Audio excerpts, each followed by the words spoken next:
First, I'd like to ask you a few questions. That's very important. But you must cooperate. Bonjour, aujourd'hui, sur Exquise Esquisse, je reçois Hervé Tullet, un auteur prolifique qui a écrit quantité de livres plus originaux les uns que les autres, mais qui ont tous un point commun, celui de faire faire. Son best-seller est un livre qui s'est vendu à plus de 2 millions d'exemplaires. Et oui, vous avez bien entendu, 2 millions d'exemplaires. Et encore paraît-il qu'il s'approche des 3 millions. Pour bien comprendre le succès de ce livre, il faut le mettre dans les mains d'un enfant, car l'adulte qui est en vous aura sans doute chassé la naïveté nécessaire à son appréciation. Et il est temps de vous rattraper, car Hervé a monté une exposition faite pour vous, qu'il a nommée l'Expo Idéale. Une manière de faire ressortir cette naïveté perdue. Hervé Tullet, c'est un artiste complet qui vit à New York, expose et organise des workshops dans le monde entier, dans des lieux comme le MoMA ou encore le Guggenheim Museum. Vous l'aurez compris, j'ai eu la chance de le capter lors d'un séjour à Paris. Et sans plus attendre, je vous laisse profiter de cet épisode. Bonne écoute. Bonjour Hervé. Bonjour. Merci beaucoup d'avoir pris le temps de venir parler sur ce micro. Tu as écrit une 60aine de livres, je crois maintenant, dont certains qui sont des best-sellers internationaux. Mmh. Mais avant de comprendre comment tu en es arrivé là, je vais commencer par une petite musique. Ok.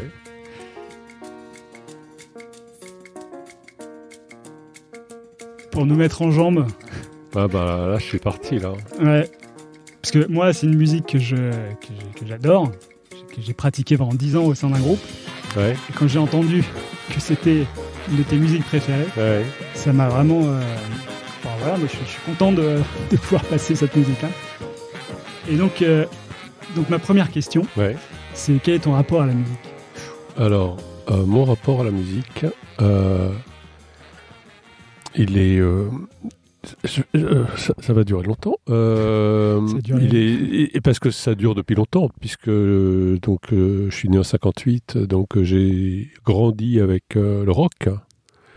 J'ai grandi avec le rock et le rock m'a amené au punk, et le punk m'a emmené à tout arrêter et à acheter de la musique classique et puis après, voilà, un grand parcours, dans toutes les musiques. Donc la musique, c'est un grand parcours, la musique, c'est un grand mouvement, la musique, c'est une façon de s'oublier, et donc de dessiner sans regarder, de dessiner en écoutant. La musique, c'est une façon de danser, d'amener les gens à danser sur les workshops, à être dans ce moment. La musique, c'est le moment, la musique, c'est l'instant, et moi, mon travail de dessin se fait beaucoup dans l'instant et dans le moment, et la musique m'aide à vivre ces moments, et quand je fais des performances, je deviens souvent un chef d'orchestre.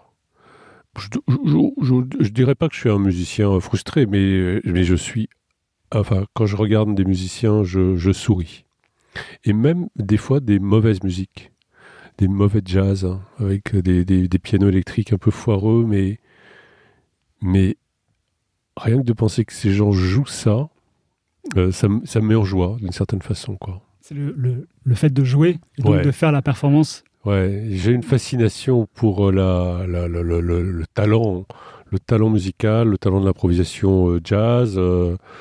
J'ai beaucoup de fascination pour la musique, j'écoute toutes sortes de musique, hein. Et Fela Kuti, c'était le grand centre que je ne communique pas, que je communique avec moi-même, c'est Miles Davis. Parce que là, il y a tout un parcours musical qui pour moi est, avec ce grand moment là des années 70, ces ponts avec le blues, ces ponts avec la musique africaine, ces ponts avec la musique contemporaine, Stockhausen et tout ça. Là, pour moi, c'est mon grand centre. Mais il y a eu une sorte de découverte de l'Afrique légère. Je ne suis pas un grand Africain, mais j'ai passé quelques temps au Malawi 2 fois. Et puis, j'ai rencontré Salif Keïta, quand même, quelque chose. Et puis, je vis à Harlem. Cette musique-là, de Fela Kuti, là, c'est... Voilà. C'est vrai que c'est la performance de Fela qui est la plus belle, quoi. Il faut voir en concert et le vivre pour comprendre ce que ça fait. Ouais. Alors, moi, j'aime bien les parcours, comme je disais avant d'entamer cette émission. Et qu'est-ce qui t'a mené vers l'art, les études artistiques, et aujourd'hui l'écriture de livres, etc. Ce qui m'a mené, c'est, je veux dire vite, mais disons qu'une certaine forme de solitude et d'incompréhension du monde. Une adolescence où je ne savais absolument pas ce qui se passait autour de moi, et avec absolument aucune explication, aucune lecture du monde qui peut expliquer des choses, parce que peut-être j'ai eu envie de repartir à zéro, je sais pas. En tout cas, de comprendre, peut-être. En tout cas, à partir de ce moment-là, dans cette période d'adolescence, les surréalistes, les dadaïstes, la révolte, la solitude, mais la solitude à Saint-Germain-des-Prés, d'aller au cinéma, les films, d'aller au musée d'art moderne de la ville de Paris, d'aller à la cinémathèque. Voilà, une sorte de solitude avec des gens qui créent un peu autour de moi. Dans les musées et les cinémas. Et puis un coup de bol. J'avais tellement peur de rater mon bac que j'étais dans une école d'art appliquée à côté de l'école et ils m'ont dit qu'on pouvait rentrer sans le bac, ce qui m'a quand même rassuré, très rassuré. Et puis j'ai eu le bac quand même avec 10,001, mais je l'ai eu et j'étais dans cette école. Une grande libération, voilà, un grand plaisir de travailler. C'est une école à Paris ? Oui, une école où j'ai raté après les beaux-arts, les arts déco, enfin j'ai tout raté aussi, les grands concours. Mes parents, ils m'ont payé mes études quand même. Ils m'expliquaient pas grand-chose, mais ils me suivaient. Ils me suivaient à l'aveuglette, parce qu'ils savaient absolument pas ce que je faisais, mais... Et puis voilà, donc une autre école privée, et puis une passion, je dirais une passion de l'énergie. Une vraie énergie de faire des choses. Et donc cette énergie m'a amené dans les années 80 à faire de la publicité, qui était là où il fallait être si on ne savait pas qui on était. Enfin moi je ne savais pas qui j'étais. Dans la pub tout le monde venait, des mecs qui avaient fait médecine, des mecs qui avaient fait le tour du monde. C'était un gros melting pot. Il n'y a pas besoin d'avoir fait d'école particulière pour y aller. Pour moi, directeur artistique, oui. Mais pour les rédacteurs, non. Les mecs, ils arrivaient comme ça et des fois, ils avaient des talents incroyables et ils emportaient le morceau. Ils devenaient des stars en 3 ans et après, ils repartaient faire du surf, quoi. C'était une époque joyeuse en même temps. Ouais. Joyeuse et dans laquelle il y avait des très très mauvaises publicités, des gens qui étaient là pour faire du fric, et il y avait des gens qui avaient quand même une espèce d'envie en tout cas de trouver des idées et de provoquer. C'est comme la période de Châtillaise, Eram, la période de CLM, Jean-Paul Goude. Ouais, il y a une vivacité là, il y a des échanges, il y a des ponts. Donc moi je suis jeune, je comprends pas grand-chose, mais je comprends que ça m'amuse et je comprends que j'ai envie d'être un bon créatif. Donc, je pense que je suis pas un mauvais créatif, mais je suis pas un créatif qui a fait la campagne de l'année, quoi. Ça, j'en ai dans mes cartons, mais j'ai pas passé le cap. J'ai fait des grosses campagnes, mais j'ai pas passé le cap de la campagne qui tue, quoi. Et puis, j'ai aucun sens des autres, hein, du pouvoir. Là, ça c'est pas pour moi. Et quand mon fils va naître, les ordinateurs arrivent aussi. Et là, je fais un grand saut de côté et je deviens illustrateur. C'est-à-dire que je prends un numéro de travailleur indépendant et je bosse comme illustrateur. Enfin, je cherche comment devenir illustrateur sans savoir dessiner, ce qui est là aussi le point important dans cette période-là. Tu n'avais pas appris à dessiner dans l'école ? Je dessine mal. Moi, je dessinais très très rapidement des esquisses de bonhommes, mais j'ai un rapport au dessin terrible. Et très vite, au bout d'un an ou deux, j'ai un peu des trucs. Au bout d'un an, j'ai des trucs. Mais au bout de 2 ans, peut-être, je partage mon atelier avec Blutch et Philippe Dupuis. Et Ouais, je suis comme un petit garçon, quoi. Je vais toujours vers eux en leur demandant s'il y a assez de doigts à la main que j'ai dessinée, quoi. Mais alors pourquoi avoir choisi l'illustration plutôt que l'écriture ou autre chose si tu alors ton rapport au dessin je sais pas, je ne dirais pas que c'est une bonne question. Ça veut veut pas dire que les autres étaient mauvaises, mais ça veut dire que je serais incapable d'écrire. Je commence à écrire un petit peu, mais je suis incapable d'écrire. Donc, quelque part, je suis attiré par mes yeux, quoi. Enfin, par quelque chose qui doit passer par les yeux. Et je dois chercher des solutions avec des idées pour éviter le dessin. C'est le challenge. Donc, j'ai une vision de directeur artistique. Quand je démarre dans l'illustration, je réfléchis à un travail qui doit être efficace dans le temps, parce que je réfléchis et je vois que c'est la presse qui marche. Donc, dans la presse, il y a des horoscopes, il y a des trucs, des machins. Donc, je réfléchis à des styles. Je réfléchis à plein de styles. Je fais un style avec des fils de fer. J'ai un copain photographe. Je fais des fils de fer, je fais des fonds, on photographie ça ensemble. Ça fait un truc pour une campagne pour la mairie de Paris. Je fais des grattages.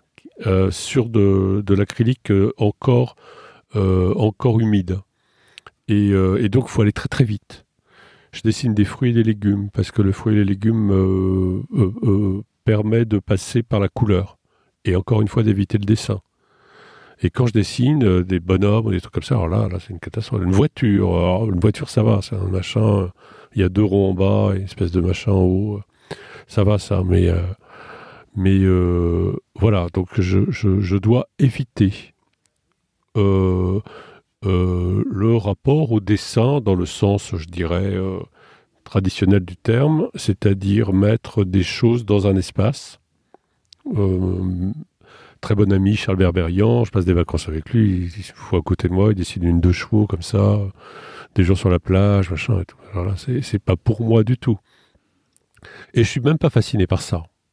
Ça ne m'intéresse pas vraiment non plus. Mais, alors j'ai l'impression que que c'est assez dur pour toi de rentrer dans cet univers d'illustration, puisque... C'est pas dur parce que je gagne ma vie relativement rapidement. C'est-à-dire que je suis demandé dans des magazines féminins. Donc tu as réussi à trouver un style qui convenait au magazine. Non, j'ai le style. Mais le style pour moi est d'éviter le dessin. Ça, c'est la première chose. La deuxième chose, c'est de ne pas cultiver un style. Ça, c'est extrêmement conscient. C'est-à-dire de ne pas être prisonnier d'un style. Ça, pour moi, c'est extrêmement conscient.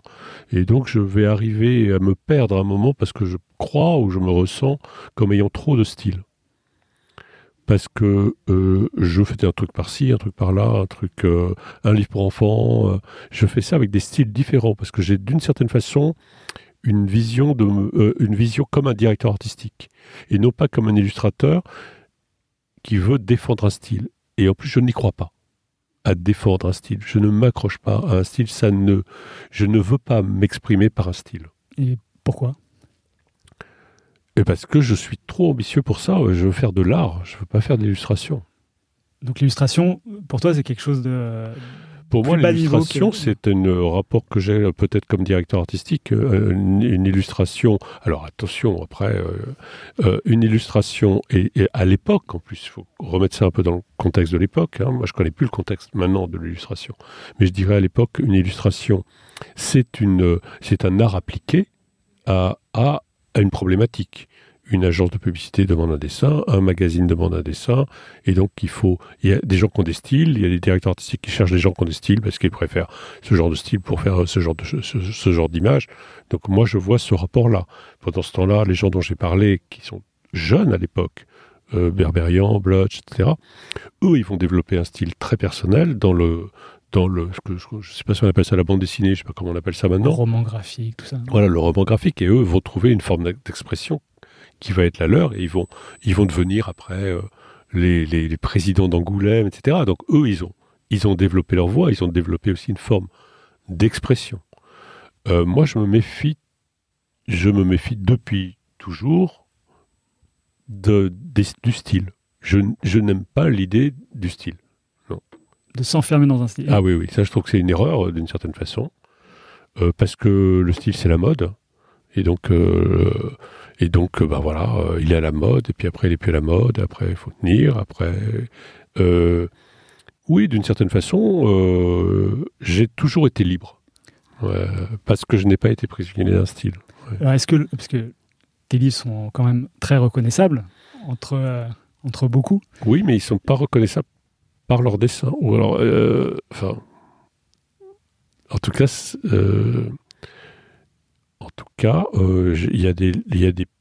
je pense que mes livres sont très cohérents les uns avec les autres, et depuis le début. Mais il y a des registres différents. Alors, qu'est-ce que tu appelles registre ?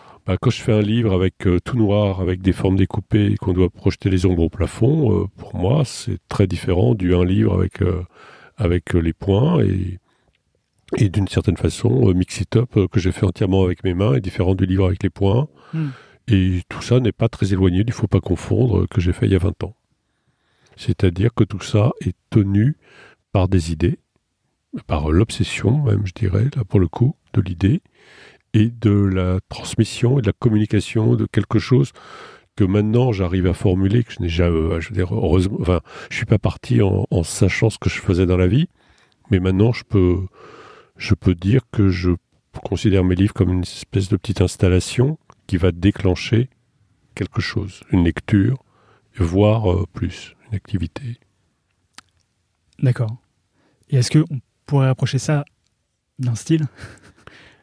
Enfin, je voudrais pas creuser trop la question. Parce disons que c'est mon style. Ouais. Mais en tout cas, mon style n'est pas reconnaissable. Non, mais par exemple, mon style est reconnaissable parce que je prends du bleu, du rouge et du jaune. Oui, par exemple. Donc je prends du bleu, du rouge et du jaune. Mais pourquoi je prends du bleu, du rouge et du jaune ? Parce que justement, je ne veux pas me poser des problèmes de couleur. Donc, ça devient... Donc après, on est prisonnier d'une sorte de rhétorique autour de tout ça. Mais au final, si je prends bleu, rouge, jaune, c'est parce que je ne veux pas me poser de questions sur la couleur. Quand je fais Turlututu, je ne veux pas me poser de questions. Je dessine un bonhomme avec un œil. Je vais très très vite. Je passe pas beaucoup de temps là-dessus. Turlututu, il est venu vite. Je ne me suis pas posé beaucoup de questions. Il est venu relativement vite, comme un bonhomme, comme un graffiti, comme un truc. Un œil, une couronne, un corps. C'est fait. Après, ce qui est important, c'est ce qu'on en fait. Et c'est là que ça prend corps. Et je crois que tout peut prendre corps à partir du moment où on a ou l'idée ou l'énergie qui va avec. C'est pour ça que je suis fasciné par les artistes d'art brut, qui eux ont un style, mais je suis fasciné par l'énergie qu'ils mettent dedans. Et non pas par le style qu'ils veulent mettre en avant. Ouais. Je suis fasciné par la manière dont un enfant décide, parce qu'il se fout du style, et en revanche, il ne se fout pas de ce qu'il veut mettre dedans, dès le premier âge, où il commence à dessiner. Bon, on va lâcher ce point sur le style. Je pose souvent la question est-ce que tu as un artiste fondateur qui t'a fait donner envie de faire tout ça ? Non, quand je réponds, je dis Miles Davis. Après, quand je réponds, je pense que le surréalisme était une chance incroyable parce que c'était une manière d'aborder tous les styles en même temps et toutes les énergies, toutes les révoltes. Parce que le surréalisme, est peinture, poésie, cinéma, c'est une performance. Et Miles Davis, parce que c'est un parcours. Matisse m'a toujours accompagné parce que Matisse était un parcours. Et je suis fasciné par la logique des parcours. Et si tu analysais le tien de parcours ? Il est hyper logique. Moi, je suis. Est-ce que tu penses qu'il suit les mêmes parcours que ces gens-là ? Non, je ne sais pas s'il suit les mêmes parcours, mais il suit une logique qui est implacable. Puisque je peux pratiquement tout raconter à travers mon premier livre, Comment on ne peut pas rencontrer maman.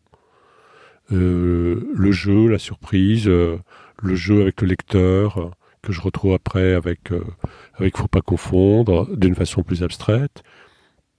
Après, cette façon justement, je suis dans un style pour enfants, très pour enfants pour le coup, ce qui me gêne beaucoup, le rapport au trait et de la couleur dedans dans cette période-là.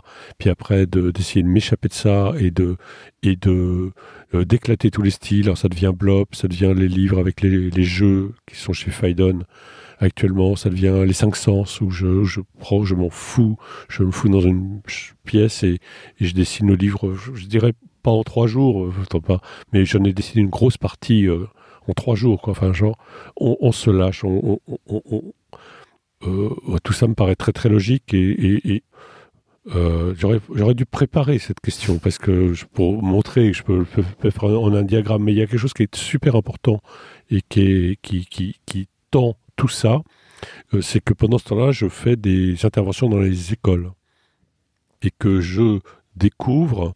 C'est avant ton premier livre ou... Non, c'est au bout du 3e ou 4e, même du premier, on est invité, Ouais. on donne un chèque, on met des enfants devant, et on essaye de faire quelque chose, quoi. Et donc, c'est très impressionnant, ça fout la trouille, et ça marche pas à tous les coups, et c'est le bordel, et donc, là, j'ai eu une attitude assez claire et nette et très précise, assez vite. J'ai voulu rompre avec l'idée du salon du livre et avec l'idée du salon du livre qui était un objet de promotion pour le livre, en allant voir des enfants dans des classes 4 fois par jour, 4 classes par jour, parce que ça amenait une répétition et une fatigue qui n'était pas créative. Et donc, Tu faisais 4 classes par jour? Ah bah c'est ce qu'on oui. demandait à l'époque. Je sais pas maintenant. Je pense que ça n'a pas beaucoup changé parce que ça fait le plus d'enfants qu'on voit et donc le plus de vie pour le salon. Il y a une logique là-dedans et les enfants sont contents, les auteurs sont contents, mais quand même à la fin de la journée ils sont quand même vraiment fatigués. Et puis il y en a certains qui se répètent vraiment et c'est pas drôle et ça gâche un peu le truc, quoi. Donc j'ai complètement... Je dirais pas complètement, parce qu'après, il y a des gens qui vont dire « Non, je l'ai vu dans un salon en 2008 à Chaumont, ou je sais pas où. » Oui, j'en ai fait quelques-uns, mais j'ai eu une vie parallèle où j'allais dans une école pendant 1 an, dans une classe pendant 1 an, dans une école pendant plusieurs années, enfin plein, et surtout dans des banlieues très underprivileged. Et là, j'ai eu une sorte de foi, de vocation, et j'ai cultivé mon sens de l'improvisation dans ces événements-là. Et donc, je me suis bien amusé à faire des choses qui n'étaient pas prévues, qui n'étaient pas reliées directement à un livre, mais plutôt à un esprit. Un esprit de « on arrive, et qu'est-ce qu'on fait, quoi ? On va faire quoi ?» Et on ne sait pas ce qu'on va faire. Et eux, ils ne savent pas, et moi, je ne sais pas. Et on y va. Et donc ça se développe. Ça prend du poids, c'est fatigant, c'est pas toujours très rigolo d'aller à Épinay, de prendre le métro à 7h30 du matin pour y aller, mais ce qu'on vit est formidable. Et petit à petit, il y a trop de demandes, donc petit à petit, je prends plus une classe, mais je prends l'école, et je fais dessiner tout le monde en même temps, donc je me retrouve avec 400 gamins, et je passe la journée entière avec tout le monde, toute la journée, hop, 400 gamins, hop, on y va, tac. Complètement improvisé, une espèce de... je suis royal de luxe à moi tout seul, quoi, parfois, quoi. Et donc, ça cultive mon sens de l'improvisation, ça structure petit à petit cette idée des performances, des workshops, et ça fortifie mon sens de l'idée de l'instant et de l'improvisation dans la conception des livres aussi. Donc là, encore... pour moi, une sorte de cohérence pour arriver aujourd'hui à l'expo idéale, qui est l'expo de moi que les gens peuvent faire sans moi, où là, pour moi, c'est la cohérence. C'est l'aboutissement de tout ça. C'est l'aboutissement total, oui. Et l'aboutissement, où pour la première fois, je peux dire que je suis un artiste. Donc j'ai trouvé un chemin à travers les livres et les enfants, mais pas que. Les enfants, les adultes parents, les adultes professionnels, les adultes divers, les jeunes, les écoles d'art, tout ça, quoi. Et qu'est-ce que je voulais dire ? Tu disais que tu étais maintenant un vrai artiste. Oui, non, je ne dirais pas que je suis un vrai artiste, mais je dirais que j'ai trouvé j'ai aussi, pendant tout ce temps-là, très très peu exposé. Je n'ai pas fait d'exposition, c'est-à-dire que je ne pouvais pas mettre un dessin sur un mur. C'était pas possible, quoi. Dans l'élaboration de l'expo idéale ou après ? Non, avant. Alors que maintenant, je peux investir des espaces. Les gens font des expos de moi, sans moi, donc ils ont des vidéos qui sont comme une espèce de tutoriel et ils s'amusent. Ils sont eux-mêmes dans une sorte d'improvisation et ils construisent des expos. Et moi-même, de temps en temps, je fais des expos idéales aussi, ici ou là, dans des musées ou en performance. Donc c'est une espèce l'expo idéale, c'est une espèce de franchise où Hervé Tullet, quoi. C'est-à-dire que tout le monde peut faire du Hervé Tullet sans Hervé Tullet, absolument. Et tout ça est dans une certaine mesure, disons, dans la plupart du temps, gratuit. Ça, c'est aussi une chose importante. Alors, la gratuité, si le bon marché m'écoute, ce n'est pas gratuit. Mais si des gens ont de l'argent, c'est pas gratuit parce que l'argent ira à l'expo idéale ou à moi si je me déplace. Mais il y a un grand projet de gratuité, c'est-à-dire que tous les enseignants qui m'écrivent, les bibliothèques, etc., on est plutôt sur un truc de gratuité et de contribution éventuellement pour développer l'expo idéale. D'accord. Alors, et ça fait partie aussi de mon projet artistique, d'une certaine façon. Ce qui fera partie de mon projet artistique, c'est que je vais faire un catalogue des expos idéales. Et donc, mon rapport à l'art, pour le coup, c'est d'avoir trouvé ma place en tant qu'artiste qui donne le geste, qui donne à peindre, qui donne à voir, qui donne à exposer. Donc, mon art, c'est mon art de transmettre. Et vu que c'est une forme artistique et que je fais cette expo idéale dans des musées d'art contemporain à Los Angeles ou à venir, pour moi, c'est devenu ma forme d'expression. Avec mon grand influenceur, pour le coup, qui serait Sol Lewitt, puisque Sol Lewitt, même après sa mort, on peut acheter un plan et faire un Sol Lewitt. Voilà. Sauf que Sol Lewitt, c'est assez... une sorte de, je dirais pas austérité, mais enfin c'est moi c'est nettement plus joyeux, quoi. Voilà. Mais en faisant tout ça, tu mets un peu à mal l'idée des droits d'auteur, de livrer comme ça à tout le monde la possibilité de faire une œuvre d'art à la Hervé Tullet. Je sais pas où je vais. Alors attention, après parfois je vais demander à ce qu'on me donne des dessins. Et ces dessins, je vais pouvoir les certifier. Et si je les certifie, je pourrais les vendre. Mais si je les vends, je les vendrai pour l'expo idéale. Je mets pas mal le droit d'auteur. C'est pas une accusation. Non, mais mon art, c'est l'art de la transmission. Et pendant ce temps-là, je gagne des droits d'auteur en vendant des livres. Je ne demande pas aux gens de faire des livres pour moi. Je donne la possibilité d'une expérience collective, artistique. Parce que ces gens-là, ils sont... je pense à des enseignants, là, parce qu'on a démarré en novembre, on a plus de 50 expos idéales. En novembre 2018. Voilà, on a juste lancé le truc en novembre 2018. Il y a eu plus de 50 expos idéales. Alors, comment ça se passe une expo idéale ? C'est-à-dire que les gens te contactent... Les gens contactent même des fois sans savoir qu'il y a une expo idéale. Les gens contactent souvent parce que les gens... ont compris maintenant que dans mon travail, il y a une possibilité d'exploiter, d'aller plus loin que le livre. Voilà.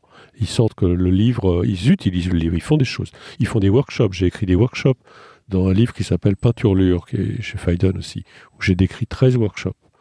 Comment faire des workshops ? Comment faire des workshops à ma façon. Voilà. Donc les gens savent, les gens font des choses de moi, sans moi, déjà à travers les workshops. Donc là, on va un peu plus loin sur l'expo idéale. Des gens savent pas. Des gens m'écrivent en disant « J'adore ce que vous faites, est-ce que vous voudriez venir dans ma classe ?» Bon, à Barenton, là, il y a une jeune femme, je lui ai répondu aujourd'hui, Normandie, enfin, pas très loin. Elle me dit « Est-ce que vous faites des interventions dans les écoles ça vous parle Est-ce que vous voudriez venir à Barenton ?» Je dis « Non, je peux pas parce que je vis loin. » Et oui, j'en ai fait quelques interventions. Mais si vous voulez, vous pouvez faire l'expo idéale. Et donc, si vous faites l'expo idéale, vous m'envoyez un mail. Aucune contrainte. Juste faire des photos HD pour mon catalogue des expos idéales quand ça sera fini. Vous faites ce que vous voulez, avec qui vous voulez, quand vous voulez, avec la mairie, avec l'autre classe, toute seule, dans une boîte à chaussures. Vous faites ce que vous voulez. C'est à vous. C'est votre espace d'intervention. Vous faites ce que vous voulez. Vous avez 40 vidéos. Vous vous amusez. Et voilà. Et c'est tout. Voilà. Et c'est gratuit. Et vous me donnez des photos, vous me donnez des nouvelles, de temps en temps. Pour l'instant, c'est bien, j'ai pas trop de... Je ressens pas 50 lettres par jour, quoi. Autrement, ça serait... Mais de temps en temps, je fais une vidéo par-ci pour quelqu'un. De temps en temps, je fais une affiche pour une autre. C'est une manière pour le coup, de quelque chose qui était dans moi depuis toujours, de garder cette forme de contact humain. Voilà, quoi. Donc j'avais besoin de ça. Donc c'est pour ça que c'est l'Expo Idéale. Toutes les vidéos ne sont pas sur Internet. Il faut un code d'accès. Comme ça garde un peu un côté un peu privilégié, secret, dans un coin. Et donc, il y a plus de 50 expos idéales qui ont eu lieu là depuis novembre. Et ça continue. Donc. Et si je veux faire une expo idéale chez moi, c'est possible? Ah ben oui. Il y a des gens qui ont fait une petite fille. Malheureusement, ils ont tout décroché. Ils ont mis ça dans un cahier. Mais elle avait fait son expo chez elle. Ouais. Alors, pourquoi malheureusement? Parce qu'elle finit comment cette expo idéale? Parce que moi, mon travail, c'est de relater le geste. Donc forcément, cette expo idéale dans cette chambre d'enfant, j'aurais eu des photos. C'était une pièce maîtresse de mon catalogue, parce que j'ai complètement multiplié les lieux d'exposition. Moi qui n'avais jamais fait très peu d'expos avant. Là, j'ai 50 expos, j'ai des expos partout, dans des boîtes à chaussures, dans des chambres, dans des bibliothèques. C'est très émouvant de voir une pièce que j'ai conçue. Très simple, ça, les process sont assez simples. Mais ce qui est intéressant, c'est la mise en regard d'un process avec un autre. C'est là que ça fonctionne, c'est dans l'installation que ça fonctionne. Et c'est très émouvant de voir comme ça, un mobile comme ça qui pend avec un autre truc derrière, dans une bibliothèque, avec une petite bibliothèque, pas forcément bien foutue, avec du placo au plafond et tout ça. Et cette image-là, pour moi, elle a la même force que celle que je viens de faire au ICALA à Los Angeles, donc dans un musée d'art contemporain, quoi. Pour moi, c'est exactement la même chose, quoi. Donc tu t'intéresses au geste, donc tu aimerais qu'on t'envoie des vidéos de comment l'expo a été conçue? Des vidéos, des photos. Enfin, une fois qu'on l'a fait, on fait des photos pour le catalogue. Après, toutes les choses sont relatées. Pour le coup, là, le réseau social, qui n'est pas un truc qui me passionne en soi, mais en même temps, les gens, ils font des choses, ils ont envie de les montrer, etc. Donc, il y a une espèce d'activité comme ça sur le réseau social qui fait que je connais Aska en Australie, que je connais Claudia en Italie, que je connais plein de gens, quoi, que je connais pas, mais que j'ai envie de connaître. Sylvia au Portugal, quand je reviendrai en Europe, c'est des gens que j'irai voir. D'accord. Ouais. Parce qu'ils font quelque chose d'important. Eux, ils faisaient déjà quelque chose d'important, et moi, je me considère comme un instrument pour ces gens importants. Alors, qu'est-ce qui est important là-dedans? Ce qui est important, c'est ce qui est important, c'est que je ne vais pas le dire, parce que je ne suis pas un homme politique, mais donc là, il me manque le discours, parce que je n'oserais pas le dire, ou je le dis peu. Mais de créer de l'autonomie, de créer de l'envie, de créer du regard. Moi, je suis parti de mes yeux et de mon regard, et j'ai découvert le monde alors que c'était pas vraiment programmé. Je sais pas ce qui était programmé. Personne n'a programmé pour moi quoi que ce soit, mais j'étais relativement mal barré. J'ai vu des enfants mal barrés dans ces endroits difficiles, et j'ai toujours eu ce sentiment que j'étais à ma place là. Alors je ne suis plus à ma place là, dans le sens où je suis moins impliqué socialement.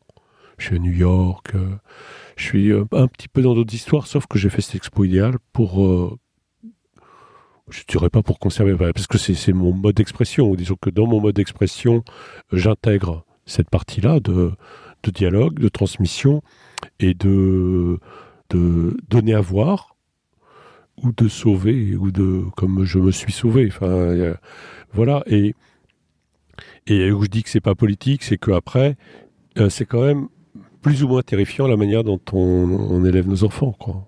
En France, je trouve que ça va plutôt pas si mal. Je trouve que la maternelle, etc.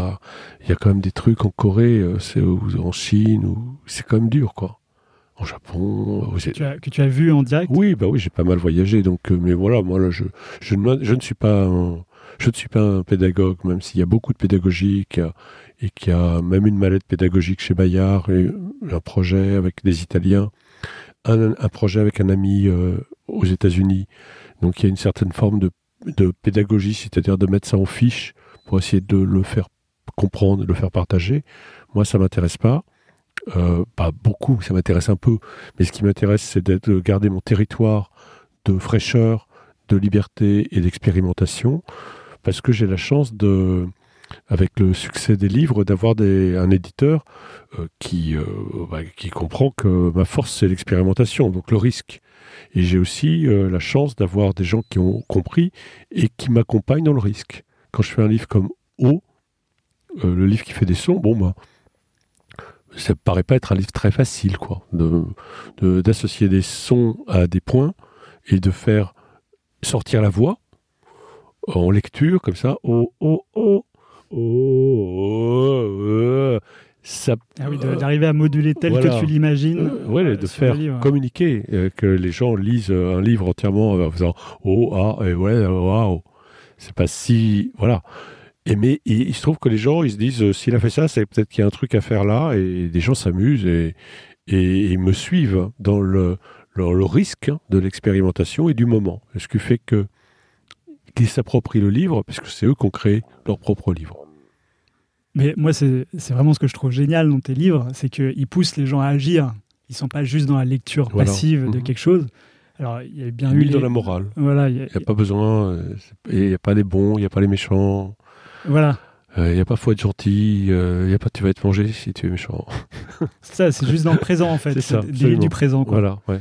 Et moi, je vois les gens en général, ils ne sont pas toujours prêts à agir quand il y a quelqu'un qui demande des volontaires pour s'exprimer. Il y a quand même peu de gens.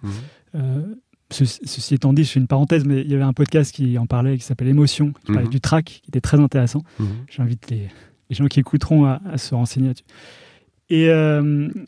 Et moi, quand je lis tes livres à mes enfants, ils en redemandent tout le temps parce qu'ils sont à fond là-dedans, quoi. Oui, je pense qu'il n'y a pas de style et que le style, il est tellement proche tellement proche de rien. Un point, un trait, une tache, un gribouillage, des lignes. Je le vois, là, j'ai encore refait des dessins. Je suis toujours pas là pour le coup. Mais je vois, je me dis, il faut que ce dessin montre la proximité. On regarde ce dessin, on se dit, oh, je pourrais le faire moi. Ouais, je peux le faire moi. Et donc, à partir de là, il suffit d'avoir une idée pour le faire moi. Parce que faire des points, ok, faire des traits, ok. Pourquoi on le fait ? Alors, on peut le faire justement pour l'expo idéal. Hop, là, et hop, d'un seul coup, hop, et la machine se met en route, l'énergie se met en route, et le dessin, ce que j'appelle le style, ce dessin-là, n'est pas un obstacle. Il n'y a pas d'obstacle. Il fait ça, il a l'air de bien s'amuser. Il fait des points, il fait des traits, ça a l'air cool, ça a l'air tranquille, ça se fait rapidement. Je peux le faire. Mais je peux faire quoi ? Et c'est là où ça devient intéressant. On fait quoi ? Voilà. Et c'est là où il y a l'appropriation aussi. Est-ce que les dessins que tu vois ou que tu reçois des expos idéales qui ont déjà été faites correspondent à ce que toi tu imaginais, ou est-ce qu'il y a toujours une touche supplémentaire des personnalités ? C'est des procès, c'est assez simple, mais c'est pour moi c'est soit ça ressemble. Je veux dire, je m'en fous. C'est comme un workshop, je m'en fous. Je m'en fous du résultat. Des fois, c'est vraiment très très beau, quoi. Mais des fois, c'est moins beau. Mais à la fin, tous les gens sont souriants. Il s'est passé un truc, quoi. Il s'est passé un moment. Voilà. Le résultat, je m'en fous un peu. L'expo idéale, je m'en fous un tout petit peu moins parce que c'est dans le rapport à l'installation, etc. Mais les process sont simples. Et surtout, c'est là où je me sens très cohérent avec moi-même et depuis le début, c'est que ce que j'attends en fait dans ces instructions plus ou moins précises, mais plus ou moins lâches, c'est la surprise. Et moi, mon truc, c'est la surprise. Moi, ce que j'attends quand je mets de la musique, c'est la surprise. Ce que j'attends quand je ferme les yeux, c'est la surprise. Ce que j'attends quand je fais un workshop, c'est la surprise. Ce que j'attends quand je fais une lecture, c'est la surprise. Donc, ce que j'attends tout le temps, c'est l'instant. C'est le moment. C'est pour ça que ce rapport à la musique, je suis à la recherche de la bascule, quoi. Je suis à la recherche du truc qu'on n'attendait pas. Et c'est ça que j'aime, pour ça que j'aime pas préparer quand je fais une conférence, parce que j'attends l'instant. C'est ça la magie. C'est ça ce que tu appelles le beau dans les dessins, quand tu dis qu'il y a vraiment des beaux dessins. Parce que J'ai dit beau, moi. Moi je dis Ouais, pas beau, c'est ça, mais justement, c'était une question. Ton rapport à l'esthétique, justement. Non, moi, C'est quoi le beau? J'ai pas de beau. Alors là, pour moi, là, c'est typiquement un truc. Pour moi, ça m'intéresse pas. Alors quand tu dis J'ai j'ai beau, vu moi. des beaux dessins. Je me suis trompé. Non, je sais pas dans quel contexte, mais en Après, soi, le beau, c'est peut-être la surprise. Non, tout mais si simplement. tu veux, il y a plein de livres sur l'esthétique, le rapport au beau, qu'est-ce que le beau. Alors là, moi, je suis pas du tout là-dedans. Moi, ça m'intéresse pas du tout. Moi, ce qui m'intéresse, c'est là, quand j'ai dit l'art brut, ce qui m'intéresse, c'est le rapport à l'énergie et au geste. L'énergie, le geste, qui est libérateur. L'énergie et le geste qui est pour quelque chose.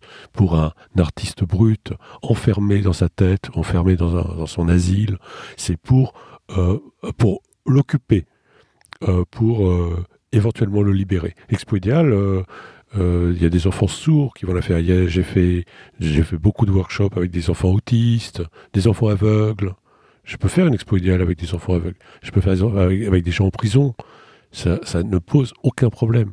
Parce que c'est juste de prendre ce qu'on a, ce qu'il y a là, les énergies présentes, les moyens présents, petits, moyens, grands, et on fait avec ça. Et avec ça, on va trouver quelque chose. Et là, moi, je suis cohérent avec moi. Et je ne suis pas dans une recherche esthétique. Même si mes livres sont, d'une certaine façon, designés, puisqu'il y a du blanc, il y a de l'espace. Mais pour moi, une espèce de design pour amener à l'efficacité déjà l'efficacité de l'idée, mais aussi la facilité de s'approprier les moyens techniques, pointe-trait, gribouillage en gros, pour justement avoir les outils pour jouer, quoi. Et on peut voir que ça marche sacrément bien, puisque un livre, qui est ton livre, je crois, best-seller aujourd'hui, contient quand même ni sexe, ni meurtre, enfin ce que tu disais tout à l'heure, ni histoire d'amour, et pourtant Ni blanc, ni noir, ni jaune, ni problème, parce que je vis aux États-Unis, mais aussi c'est une grosse problématique. Raciale, tu veux dire? Raciale, oui, absolument. Moi, quelqu'un m'a dit, tu as de la chance de faire des points bleu, rouge, jaune. Ouais, et pourtant, c'est ce que j'ai appris il n'y a pas longtemps, qu'il avait été vendu à 2 millions d'exemplaires. On est, à mon avis, plus proche de 3 maintenant. Plus proche de 3. Ouais, voilà, ouais. mais c'est quelque chose d'extraordinaire, quoi. Oui, c'est dingue, ouais. C'est assez dingue, mais je ne le vis pas, le dingue. Qu'est-ce que tu entends par... Je vis ma vie, mais oui, bien sûr. Je ne suis pas affolé par... Non, mais ce qui est dingue, c'est que un livre simple, qui est considéré comme un livre pour enfants, soit aussi bien reçu, quoi. Enfin, je veux dire... Oui. Alors, quand tu as dit considéré comme un livre pour enfants, j'ai peut-être oublié quelque chose, mais c'est que je fais des livres pour les bébés, et pas pour les enfants. Ce livre s'adresse disons aux que bébés. je fais des livres aussi pour les bébés, ou en tout cas que j'ai intégré le bébé depuis longtemps dans mon idée. Parce que justement, j'ai ce rapport, j'ai ma théorie que le bébé sait tout parce qu'il ne sait rien. Et donc il est dans une forme d'hyper découverte, d'hyper possibilité, sans jugement, sans culture, et donc mon bébé fantasmé, quand il voit une goutte d'eau tomber du robinet et que ça fait un ploc, c'est de l'art. Et tout marche. Tout porte à découverte. Et donc j'étais vraiment passionné par ça, quoi. En fait, tu réapprends aux adultes à redevenir des bébés. Pour ceux qui savent. En tout cas, j'apprends rien, je veux rien apprendre à personne, mais je pense que il y a une proximité dans le livre, hein, et ça, c'est encore une fois une cohérence, c'est depuis le premier livre où j'ai compris que l'enfant aimait s'amuser à entendre une histoire, mais il aimait aussi terriblement de voir l'adulte s'amuser. Et que là, il y avait une combinaison. Après, qu'ils étaient à égalité sur le livre, que tout le monde peut participer, qu'il n'y en a justement pas un qui connaît la morale de l'histoire et qui doit l'apprendre à l'autre. Il n'y a rien à apprendre. il y a énormément à apprendre, puisque j'ai beaucoup d'enseignants. Mais il n'y a pas de stratégie pour leur apprendre à compter. Et moi-même, je ne sais toujours pas ma droite et ma gauche, alors que j'en ai fait un paquet d'exemples avec main droite, main gauche, ou page droite, page gauche. Je ne sais toujours pas main droite de main gauche. Donc, on n'apprend rien avec mes livres. Pas un peu. Un peu. On apprend un peu quand même. Non, je sais qu'on apprend, mais c'est pas le but. Moi, le but, c'est justement d'expérimenter, pas d'apprendre. Alors, c'est pareil. Sauf que moi, mon idée, là, je réfléchis beaucoup au mouvement et à la danse. Voilà, moi, c'est mon truc, là. C'est un domaine que, finalement, j'ai un peu exploré avec... On joue, mais j'ai l'impression que j'ai envie de ça. J'ai envie de danser, j'ai envie de bouger, j'ai envie que voilà. Ça fait longtemps que je cherche, là, je pense que j'ai trouvé un bout d'idée. C'est pas fini. Mais voilà, c'est une expérience de la page et du corps, ou de la main, ou autour de la page, enfin, avec la page. Et orienté chorégraphie, voilà. Donc c'est de la danse autour du livre, ça reste autour du livre. Ah oui, c'est mon espace, c'est le livre, et voilà. Et... Si tu pourrais t'orienter vers la performance en tant que telle. Mais je fais des performances expo-idéales. Oui, mais sans le dessin, quoi, c'est ça que je veux dire. Non, mais j'adorerais, pour le coup, là, pour le coup, c'était quelque chose un peu, parce que je suis utilisé, mais j'ai pas de partenariat avec de rencontre avec un chorégraphe, par exemple. Ça me plairait beaucoup. Une rencontre avec un chorégraphe, ça me plairait beaucoup. Ouais. Mais je serais discret, je pense. J'expliquerai ce que je sais faire, mais je laisserai l'autre s'exprimer. C'est un peu ça, comme ça que je vois mon travail. Tu te rapproches petit à petit de la musique, malgré tout. La danse, enfin, je veux dire, la musique, l'action. J'ai quand même travaillé sur la musique, parce que j'ai quand même écrit une partition. Hein. Je veux dire, le O, c'est une partition. Des musiciens qui m'ont appelé en disant « vous avez inventé une sorte de partition. Quoi. Il y a un petit point, un moyen point, un grand point. C'est quand même 3 sons, un petit, un moyen et un grand son. O, O, O. » Je l'ai inventé, ça. Puis après, le point tourne autour. Oh, oh, oh. Donc, j'ai inventé de la musique. Bon. Ouais. Je suis content d'avoir posé ma première question. Alors. Tu as créé aussi un très beau livre qui s'appelle Une idée. Enfin, j'ai une idée, pour être précis. Dans lequel tu expliques comment elles arrivent et ce qu'on en fait. D'ailleurs, tu as posté des vidéos sur l'Expo Idéale. On peut aller voir. Alors, je ne sais pas si elles sont disponibles très longtemps, mais je crois qu'il faut aller le voir. Il y a des choses qui restent, puis il y a des choses qui ne restent pas. Je ne maîtrise pas. Pour toi, du coup, je te pose la question, à quoi ça sert d'avoir des idées ? De s'amuser ou de changer le monde ? Justement, c'est un peu à chacun de répondre. Et vu que j'ai l'impression de faire des livres sans texte, ou très peu de texte, j'ai eu pour la première fois l'impression de m'exprimer presque un peu trop avec des mots, et donc je ne répondrai pas plus. Tu l'as déjà un peu évoqué avant. Oui, non, j'ai à la fois beaucoup de choses à dire et je suis extrêmement timide justement avec ma voix. Quoi. Je pense que ma chance, c'est que il y a des fêtes, il y a des gens qui s'approprient, des gens qui font, il y a des fêtes, des gens qui font la fête, qui font des expos. Il y a des faits, je voulais dire des faits et des fêtes.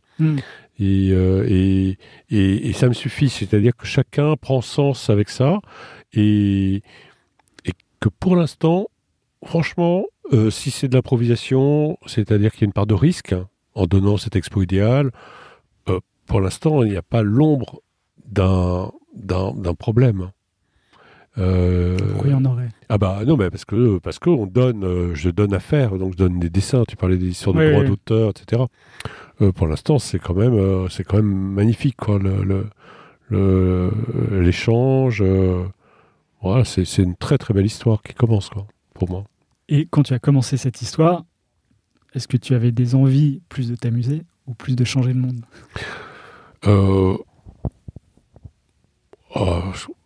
Je crois quand même changer le monde, mais ouais, je crois. C'est pas facile à avouer. Oui, c'est pas facile à avouer, oui, mais je pense que j'ai apporté une petite pierre. Hein.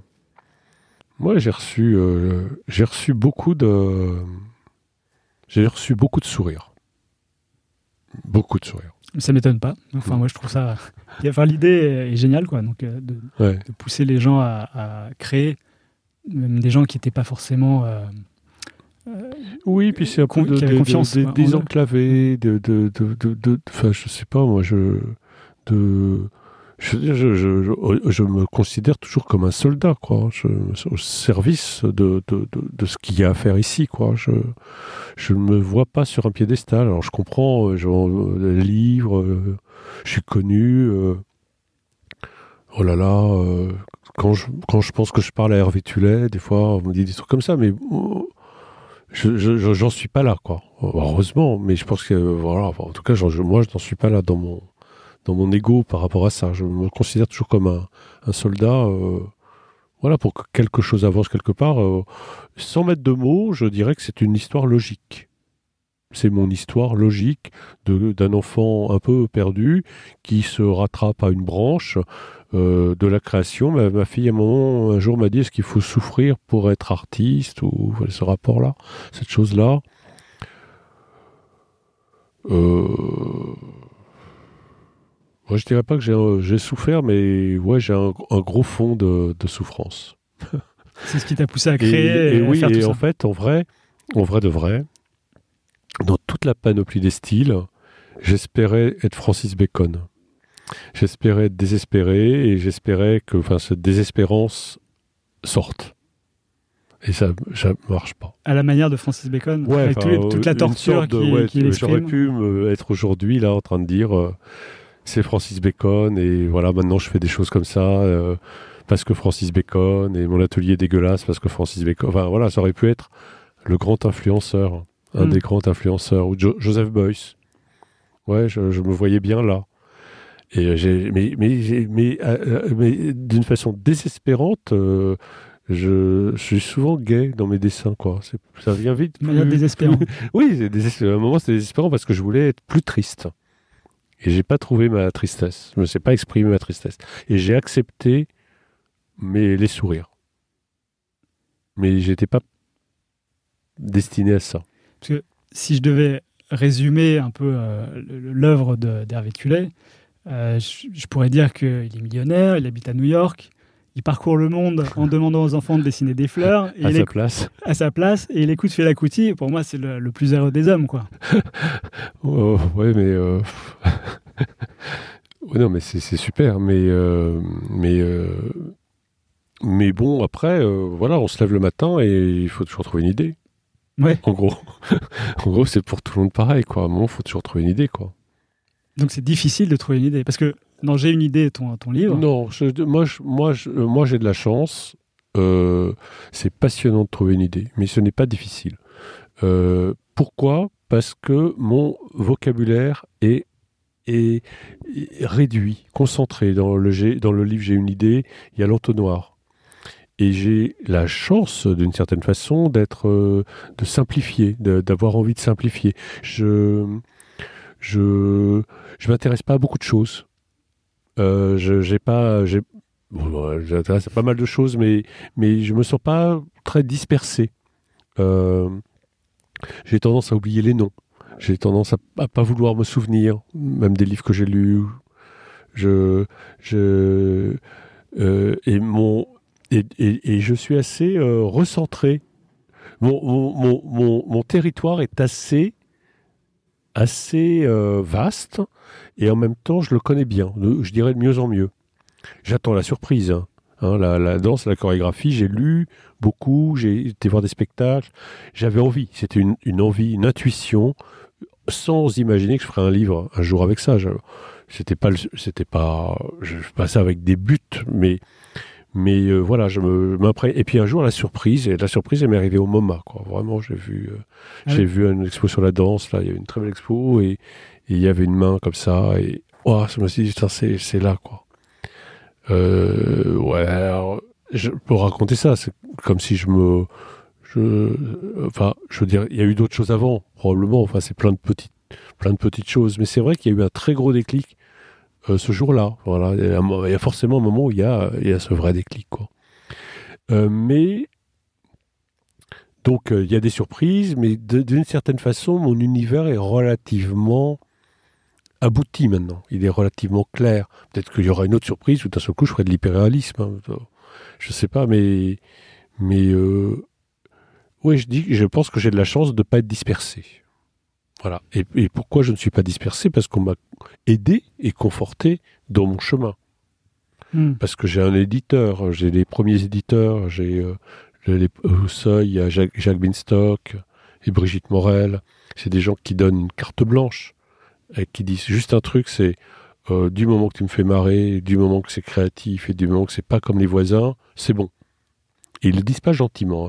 Jacques Binstock, je vais pas l'imiter, mais c'est c'est bon là, elle est bonne ton idée là. Mais ça fout la trouille quoi. Je suis un petit garçon devant lui, même si j'ai fait 10 ans de pub, il me fout la trouille. Mais il me fout la trouille humainement, mais il me fout pas la trouille intellectuellement. C'est-à-dire, ok, ton idée, elle est bonne. C'est ça, je veux une bonne idée. Enfin, je veux une bonne idée. Non, je veux un truc différent, je veux un truc qui décape, je veux un truc... et une fois que si tu l'as, je te donne carte blanche pour la faire. Ça, faut pas confondre. C'est à la fois une très bonne idée et à la fois un gros challenge. Je vais tout seul avec ce truc, je vais avoir un prix à Bologne avec, donc je m'en sors bien, mais je suis un peu... Après, j'ai une autre éditrice, Fanny Marceau, qui est là et qui m'aide, qui est ma maman. À l'époque, c'est ma maman qui m'aide à me dire, il faut que tu fasses des livres pour les enfants. Elle voit bien que je fais pas des livres pour les enfants, ou elle voit bien que je fais... Parce qu'il faut pas confondre, c'était assez surprenant aussi à l'époque, hein. C'était pas usuel, c'est pour ça que j'ai eu ce prix, je pense, mais elle me dit, il faut quand même que tu fasses des livres pour les enfants. Il faut quand même que tu réfléchisses à cette question. Tu parles de tes premiers livres, ton premiers arrivée livres, à Bologne en ça, 98. Ouais. Mais tout ça, je ne sais pas de quoi je parle en fait, mais je parle quand même de... Je suis pas dissipé. Ouais, je suis assez concentré sur... comme si je tapais un peu toujours sur le même point d'une certaine façon. Donc j'ai pas peur. J'ai pas peur parce que je connais un peu mon territoire et parce qu'il y a des gens qui m'ont aidé à me conforter et que le succès aussi aide à pas douter, quoi. Parce que si j'étais tout seul avec mon livre et que le livre marchait pas, même si c'est un livre et s'il marche pas, on sait pas où on va, quoi. On a besoin de cet échange. C'est important. Et c'était éditeurs, c'était difficile d'aller voir des éditeurs pour ton premier livre, justement? Non, tout a été un peu simple. J'ai trouvé l'idée du premier, tu t'es dit, je vais écrire... Non, le premier, c'était Fanny Marceau, ma maman. On a mis beaucoup de temps et j'étais pas pressé parce que j'étais occupé à faire plein de styles. Et donc, pour moi, le livre pour enfants, c'était un truc en plus. Je n'avais aucune vocation. Et pire, je détestais un peu les livres pour enfants. En tout cas, je détestais la marchandisation de livres pour enfants, de Petit Ours Brun et tous ces trucs-là. Et j'étais un peu scandalisé en tant que parent, avec mon premier enfant, de voir ce public tellement facile à choper. On te fout un petit ours et puis toc, allez, on y va. Là, et puis t'en fous des trucs. Ah, je veux l'ours. Et voilà. Et on fait du chiffre. C'est ce qui a donné les adultes d'aujourd'hui, finalement. Qui parlait tout à l'heure de ce qu'on était, pas complètement évidemment, mais... En tout cas, j'étais révolté.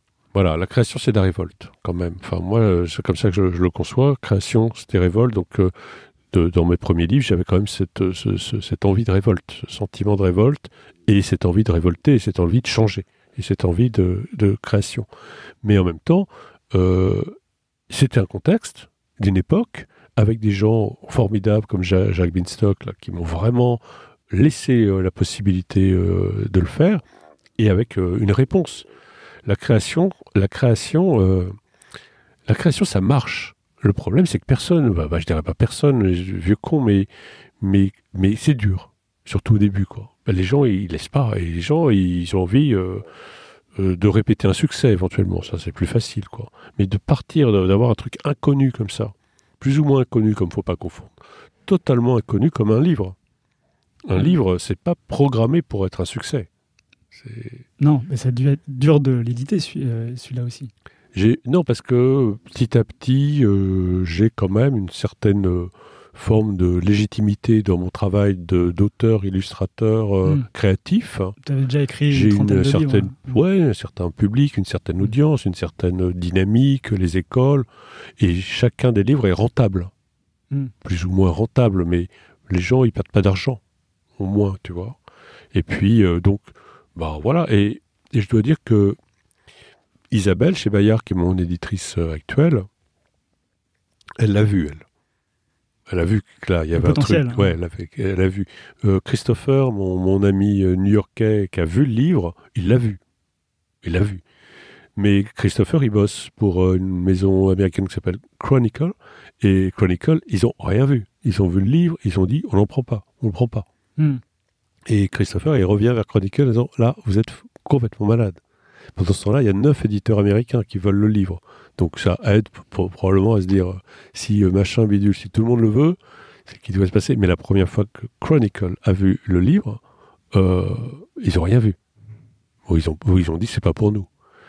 Donc, ouais, il y a toujours ce... Voilà.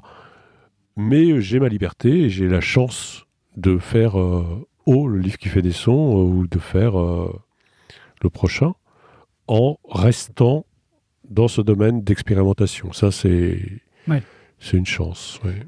Et est-ce que tu penses que tu es encore révolté aujourd'hui, ce qui te permet d'avoir l'énergie pour trouver toutes ces idées? Alors, j'ai une idée, pour moi, était une forme d'aboutissement quand même. C'était une manière de clôturer un peu. J'ai pas clôturé, j'ai fait des livres plus doux, j'ai fait des livres tout carton, fleurs, mais j'étais content de retourner vraiment au bébé. Et j'ai quelques petites idées si on continue cette collection. Le livre sur la danse, mais j'ai l'impression... t'as dit 60, je pense que c'est plutôt 80, mais j'étais dans une frénésie, quoi. J'étais à la fois dans une frénésie, comme si j'étais sur un boulevard. J'avais l'impression d'être tout seul. J'avais l'impression qu'il n'y avait pas beaucoup de monde. J'avais l'impression d'être tout seul dans mon territoire. Avec un illustre ancien qui est Munari, mais que j'ai découvert. Qui ça? Bruno Munari. Bruno Munari. Mais que j'ai découvert assez tard, finalement. Mais voilà, dans cette veine-là d'artistes qui s'intéressent aux enfants, Enzo Mari, Bruno Munari. Mais j'avais l'impression d'être un peu tout seul, quoi. Et je dirais pas que je suis arrivé au bout, mais je dirais que les surprises sont un peu plus longues à venir, hein, et qu'il me faut une certaine forme d'exigence pour pas tomber dans la facilité. Ce que j'espère que je fais.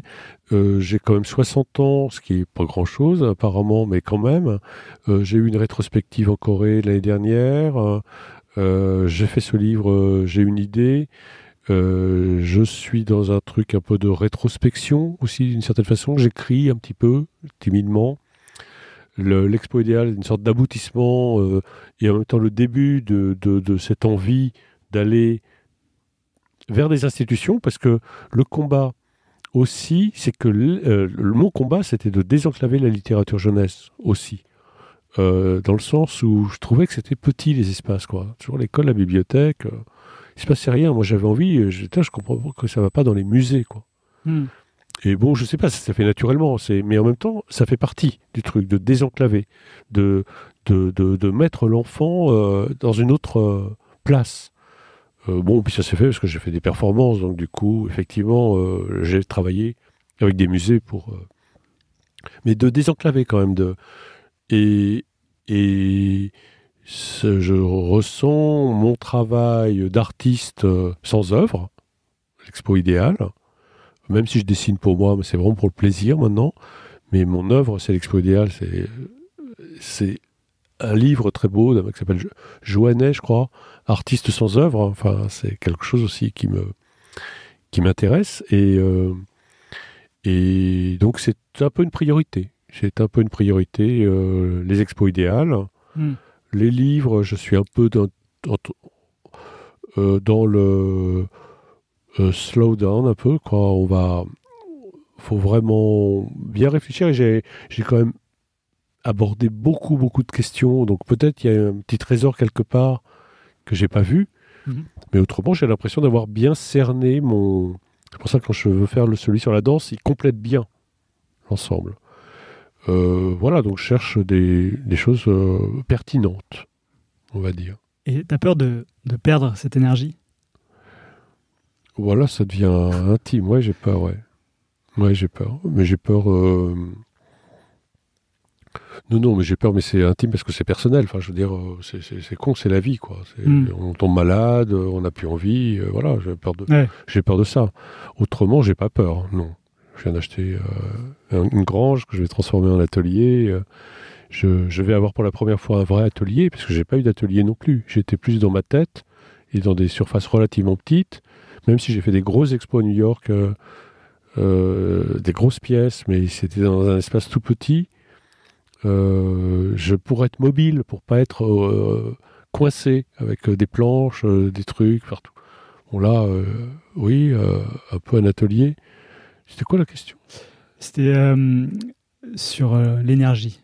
Ouais, non, autrement, j'ai pas peur. Quand je vois Monet qui peint aveugle à plus de 80 ans, pas si reconnu que ça. Enfin, il est un peu reconnu, mais pas tant que ça, parce qu'on a vraiment redécouvert ça longtemps après sa mort. Mais bon, il y croit encore et bon, c'est pas mal, quoi. Les nymphéas, ça va. Donc, non, si on me donne la possibilité d'avoir cette énergie, j'ai la joie de continuer à découvrir de la musique en peignant. Voilà, je pense que la musique est un moteur, est un vrai moteur. La littérature aussi, les autres artistes, aller à la Biennale de Venise, découvrir un artiste qui parle à quelque chose que j'aime dans moi, c'est-à-dire qui me fait découvrir soit quelque chose dans mon corps, ou quelque chose dans une expérience, dans un espace. Pas un artiste qui me montre un joli dessin sur un mur, mais ça peut arriver aussi, hein. Mais c'est plus rare, parce que moi j'ai besoin que cet artiste il me bouscule dans mon corps ou dans mon espace, quoi, ou dans mon intellect, en me montrant rien, un tableau blanc, enfin pour aller vite. Voilà, j'ai envie, j'ai besoin de ça. Et quand je vois ça, je reprends un coup d'énergie, parce que j'ai envie de... Je suis jaloux, mais jaloux, c'est pas jaloux, je suis pas jaloux. Je suis heureux qu'il y ait encore plein de choses à faire et que lui me donne. Donc les artistes donnent envie, les artistes donnent énergie, la musique donne énergie, les performances, les enfants, même si j'y vais un peu moins, c'est quand même un truc de dingue, quoi. Pour moi, je suis un peu plus éloigné de l'enfance, tellement fatigant de certaines façons, mais c'est magique, parce qu'il y a cette surprise, il y a ce truc, comment on s'attend enfin, faut pas s'attendre à quelque chose, quoi. Donc oui, non, je veux dire, voilà, c'est ma vie, donc c'est ma vie de recherche de surprise, quoi. Et alors, est-ce que tu as un objectif ? Ah non, un objectif. Est-ce que on parle beaucoup de présent dans tes œuvres. Est-ce que tu vois très loin, ou est-ce que tu as toujours envie d'utiliser cette énergie pour continuer à vivre le moment présent sans te soucier de l'avenir ? Je ne sais pas ce que ça veut dire, me soucier de l'avenir, mais non, forcément que je suis dans un rapport, d'une certaine façon, à un bilan, après avoir fait autant de livres et d'avoir eu autant d'échos. Je travaille avec mon fils aîné aussi, celui qui, d'une certaine façon, a été aussi le déclencheur. L'histoire, c'est que quelqu'un a demandé à mon fils de travailler sur une rétrospective. Donc je me suis retrouvé à travailler avec mon fils, alors que c'est pas moi qui lui ai dit tu viens travailler avec moi maintenant. Mais il n'empêche que je travaille avec lui et que forcément ça met des choses en perspective. Donc je réfléchis à tout ça, je réfléchis surtout aux États-Unis, je dirais dans la mentalité, parce que moi je vais revenir en France, mais le rapport à l'idée d'une fondation, ce qui est déjà l'expo idéale, c'est un peu la première pierre de la fondation, c'est-à-dire de transmettre, d'expliquer, de partager, de propager. Pourquoi ? Je ne sais pas. C'est parce que j'ai un écho qui fait qu'il semblerait que c'est du sens. Donc je continue à expliquer, à partager, à donner ce sens. Mon blop, c'est une croix, d'une certaine façon, et d'une certaine façon, je me sens une sorte de missionnaire de quelque chose. Mais de quoi, comme j'ai dit, c'est à chacun de créer sa propre chapelle, hein, et j'ai pas de dogme. Mais oui, donc tout ça, ce sont quand même des questions, je dirais, de mon âge. Quand j'ai vu question une sorte de bilan, ce qui ne m'empêche pas d'avoir cette énergie, je dirais, brute des moments des expos idéales, quand je fais des performances en 1 heure, expo idéale en 1 heure, ou voilà. C'est un gros mélange. Et alors, la dernière question un peu philosophico-intime, oui. C'est qu'est-ce que la réussite pour toi? Qu'est-ce que la réussite pour moi? Enfin, je ne sais pas, je n'ai jamais pensé avant en termes de réussite. Donc la réussite, c'est quelque chose qui m'est tombé dessus. Alors, je mets ça en dehors du succès. Oui. Le succès et la réussite. D'accord, c'est pas pareil. Même si ça peut être lié, c'est d'accord, pas forcément... ok. C'est philosophique. Ouais, tu vois.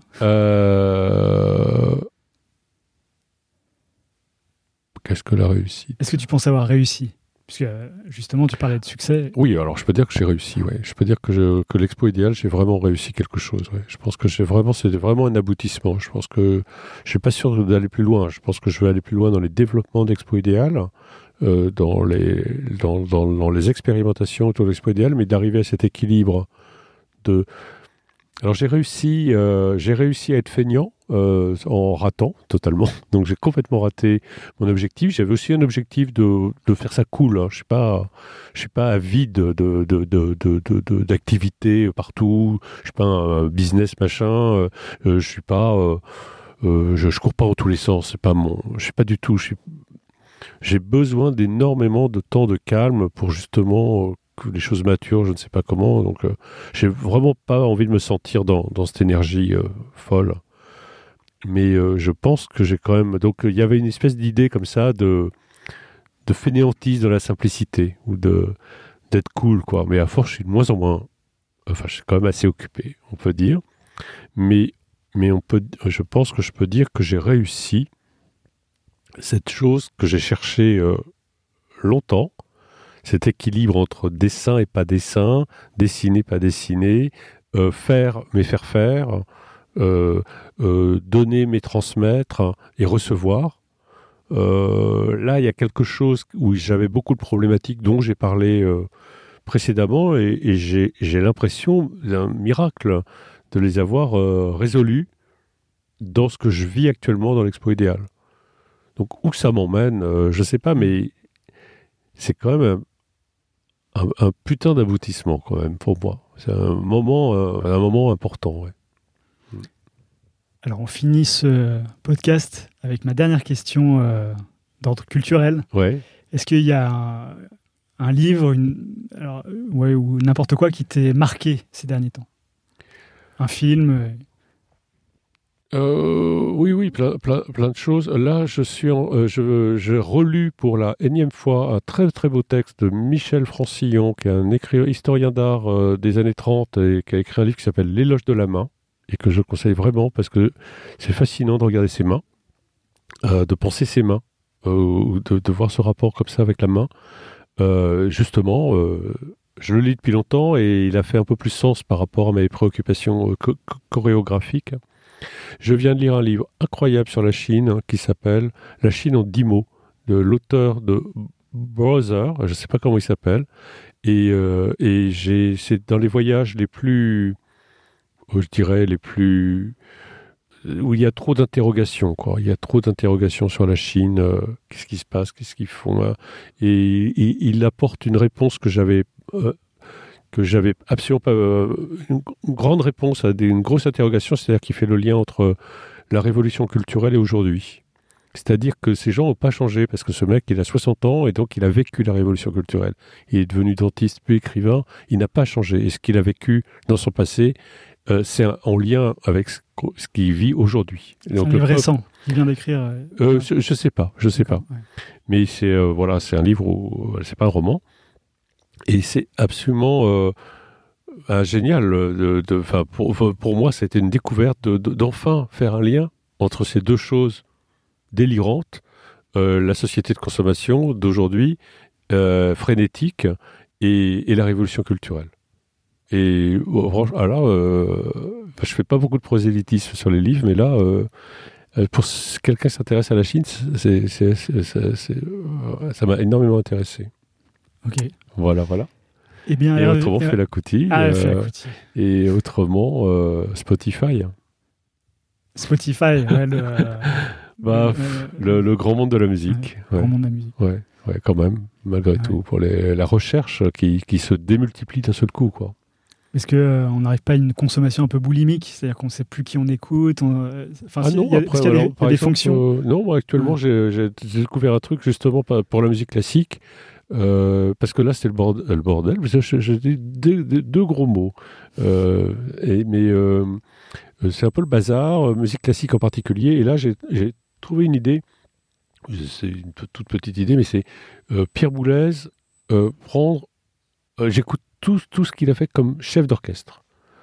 Donc, la sélection pour la musique classique par chef d'orchestre, je trouve ça plutôt pas mal. Pour éviter ce bazar, justement, quoi, pour essayer de simplifier un peu le truc. C'est une fonction où on dit, voilà, j'aime ça, et après, il délivre tout ce qui s'y ressemble. Moi, je fais pas ça. Moi, je cherche des disques. Je cherche des œuvres et des disques. Moi, je cherche pas... je cherche plutôt par auteur. Ouais. Quand même, par auteur et par disque. Et Pierre Boulez est donc une grosse inspiration. Enfin, j'imaginais que le livre O est un peu hérité de ces... Oui, ça faisait longtemps que je n'écoutais plus de musique contemporaine, et puis c'est revenu un peu, donc je suis content, parce que c'est un cycle qui revient avec des choses que je connaissais, et en même temps, pour progresser là-dedans, je trouvais pas vraiment, et là j'ai trouvé un déclic, c'est Pierre Boulez, qui est quand même un grand chef d'orchestre, et donc de voir ce que lui a enregistré. Et donc c'est une manière de relancer la découverte à travers ses découvertes. Donc je trouve d'autres noms de compositeurs, un japonais, un anglais, et donc ça me relance. Oui. Ça relance le chemin, quoi. La curiosité, voilà. Eh bien, merci infiniment Hervé d'être venu parler sur ce micro. Merci. Est-ce qu'on peut te voir dans une expo idéale ou même en performance? Enfin, c'est les autres. Il faut suivre les réseaux sociaux pour voir où se passent des expos idéales. Non, moi, ça sera... En performance, peut-être? Pour l'instant, il n'y a pas grand-chose de programmé, en fait. C'est aussi un art d'être disponible. Je suis à la fois très occupé et j'ai un agenda relativement libre, donc... D'accord. Voilà. Grosse expo, j'espère à Buffalo l'année prochaine. Une expo idéale sur genre 1500 mètres carrés. Enfin, un gros truc. Ça, j'espère. D'accord. Et on te verra au Salon du Livre, peut-être? Ça fait longtemps que je n'ai pas été au Salon du Livre, mais quand je reviendrai en France, je reviendrai avec grand plaisir à Montreuil, qui est quand même un moment de souvenir et de rencontres. Enfin, je veux dire, on connaît plein de gens, donc j'ai toujours aimé le Salon du Livre. Donc, quand je reviendrai en France, j'irai au Salon du Livre si je suis invité. Ok, c'est dit. Bien, merci. Merci à toi. Au revoir. 1, 2, 3, 4. J'espère que vous avez apprécié cet épisode. Je vous invite, si vous ne l'avez déjà fait, à jeter un œil sur le site exquisesesquisses.com. J'ai rajouté récemment une section parlant de l'origine de ce podcast avec mes coordonnées et une autre avec une petite bibliographie qui vous renverra sur plein de livres inspirants. Et continuez de parler de ce podcast autour de vous, vous êtes toujours plus nombreux à l'écouter et vos retours sont inestimables. Voilà, merci beaucoup, ciao et à dans un mois. I absolutely refuse.